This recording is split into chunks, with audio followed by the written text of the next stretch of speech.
Dans le cadre du partenariat des Nations Unies pour la promotion des droits des personnes handicapées, le ministère en charge des personnes vivant avec handicap et autres personnes vulnérables a organisé un café handicap et élections sous le thème participation inclusive des personnes vivant avec handicap et autres personnes vulnérables au processus électoral en RDC. Bon, cette activité a été organisée dans le sens de permettre à promouvoir la participation des personnes vivant avec handicap dans le processus électoral.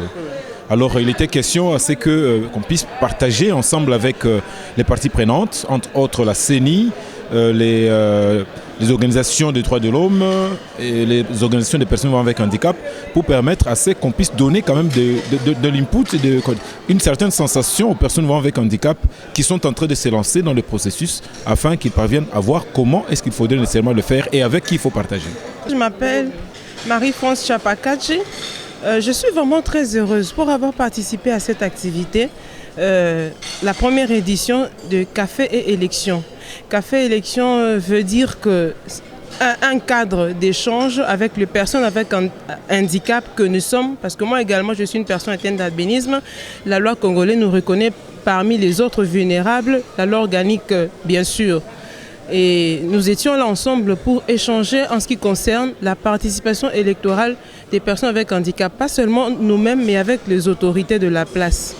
Premièrement, il faut savoir quelles sont les avancées que notre ministère est en train de mettre à la disposition de tous les handicapés, premièrement, de la République démocratique du Congo. Et deuxièmement, il faut comprendre que c'est une évolution pour nous. Déjà, des organisations comme ça, il n'y en avait pas.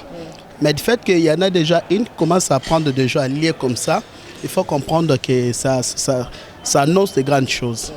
Ça annonce de grandes choses dans le sens qu'aujourd'hui, vous voyez, premièrement, différemment de scrutins passés, avec ces scrutins, il y a déjà un réveil du côté personnes en situation de handicap. Exactement. Ils sont ils sont beaucoup intéressés, ils sont beaucoup motivés.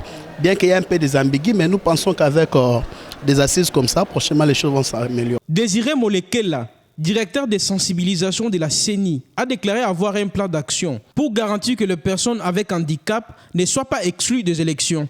Biso ndenge na lobaki to nazala kuna na kati tozali na plan d'action au état makamba genre na exclusion. Donc ça l'activité belé seulement pour favoriser que les personnes vivant avec handicap bazala écarté té, bazala marginalité té, ba kota na kati ya processus.